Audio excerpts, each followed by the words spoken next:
Para poder seleccionar una vena, es de suma importancia que veamos la anatomía de nuestro paciente. Esto ya te lo he mencionado muchas veces, que la vena, de acuerdo a más distal sea del paciente, es decir, las venas de las manos que son distales al paciente, realmente van a ser más pequeñas que las venas que se encuentran un poquito más proximales. Esta como tal se le va a considerar venas periféricas. Son totalmente accesibles a cualquier dispositivo venoso periférico, y este es un dispositivo o un catéter venoso periférico. Todas las venas que vas a encontrar en las extremidades son como tal venas periféricas. Ahora, si nosotros queremos colocar una central, pues ya tendremos que irnos con venas un poco más grandes y que se encuentren justamente en el cuello del paciente, en la yugular o en la subclavia, en la vena subclavia. Ahora, ¿cómo yo puedo primero valorar como tal qué tipo de vena voy a ocupar? Bueno, necesito ocupar mi torniquete, que en otros videos yo ya te expliqué cómo utilizar un torniquete. Primer tip que yo te recomiendo, aparte de que las veas, pálpalas. Pálpalas. ¿Cómo las vas a palpar? De esta manera, con tu dedo índice o tu dedo medio, hacer esta forma. Hacerlo, ¿ok? ¿Para qué? Para poder detectar ahora sí su morfología. Si vemos que la vena se encuentra bien vasodilatada, ya sea por la presión, y que la podamos observar muy bien, necesito identificar que los tamaños de las venas son totalmente diferentes, pero debo de ver que sea accesible entrar a ellas. Por ejemplo, esta vena no es grande, pero tampoco es pequeña, y esta vena me va a ayudar mucho a poder colocar un catéter venoso periférico desde un 22 para abajo.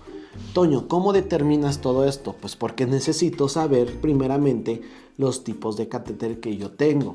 Entonces, una vez que yo ya valoré morfológicamente la vena, lo que tengo que hacer es ver si el catéter me va a ayudar principalmente. Uno, lo que puedo hacer es la comparación entre el catéter y la vena antes de abrir el catéter. Yo, por ejemplo, para este tipo de venas, yo no manejo 18. Entonces, si yo como tal valoro entre la vena y el catéter y observo que tienen un calibre similar, no ocuparé ese catéter ahí. A ver, Toño, es que me dijiste que es similar. Sí, yo requiero que el catéter tenga un calibre menor que la vena que voy a ocupar. A veces, porque veamos grandes las venas, queremos meter catéteres grandes, y ese es un error.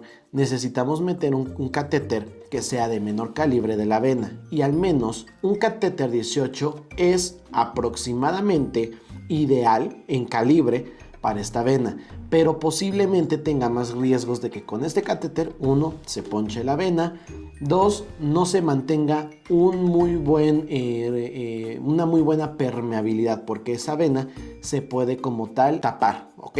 O se puede ponchar. Entonces ya no es un acceso recomendado. Entonces, si un catéter 18 es, digamos, grande para esta vena, a pesar de que tiene un calibre idéntico, casi, necesito ocupar otro catéter más pequeño, porque sé que este es mi punto de referencia, en donde si ocupo más pequeños me va a soportar simplemente esta vena. Estos catéteres pequeños, por ejemplo, puede ser un catéter 22, que es el azul, o un catéter 24, que es un pediátrico. Estos dos tipos de catéter son menores a este 18 y sin ningún problema puedo ocupar en esta parte. Ahora, hay algo que no te han explicado mucho en videos y que también a veces yo llego a ocupar en caso de que las venas no se puedan observar, pero sí se puedan palpar, y vamos a verlo de esta manera. Este tip que te voy a decir es algo sorprendente, pero vamos a ver incluso algo de anatomía. Las venas como tal, para que puedan hacer una muy buena circulación, requieren de válvulas, y las válvulas me van a permitir la transición de estas venas. Ahora, vamos a ver en dónde se localizan las válvulas conforme una presión, y donde se encuentre la válvula vamos a colocar el catéter.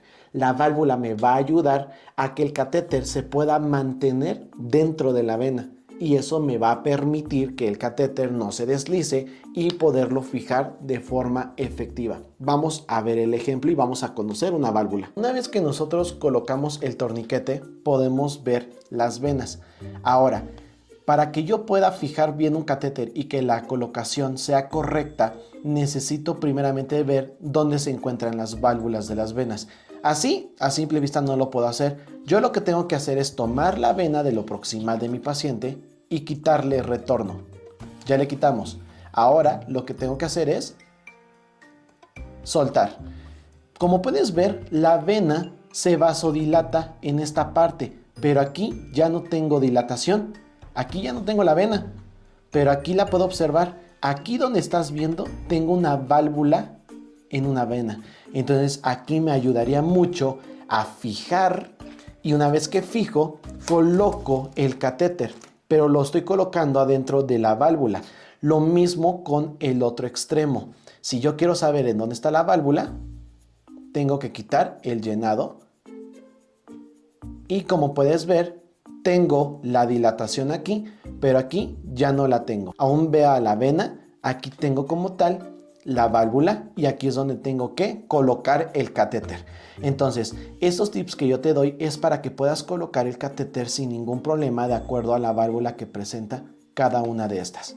Entonces, de esta forma nosotros podemos identificar qué vena vamos a ocupar. Necesitamos valorarla anatómicamente y observar dónde están las válvulas para poder ingresar en esa forma el catéter. Es de suma importancia que identifiques también que el calibre de la vena tiene que ser mayor a la del catéter. Si no, te va a pasar como a mí, que quise meter un catéter venoso periférico en una vena bastante pequeña y lo que hice fue poncharla. Entonces yo te recomiendo que valores mediante anatomía. El catéter debe de ser de un calibre menor a la de tu vena y también que lo coloques por arriba o encima de una válvula para poder fijar tu catéter. Pero todo esto con valoración de tu vena. Esto lo hicimos en la mano, pero tú lo puedes hacer en cualquier vena periférica. Espero que te haya gustado el video, que te haya servido demasiado. Suscríbete, tengo todos sus videos por acá y nos vemos a la próxima.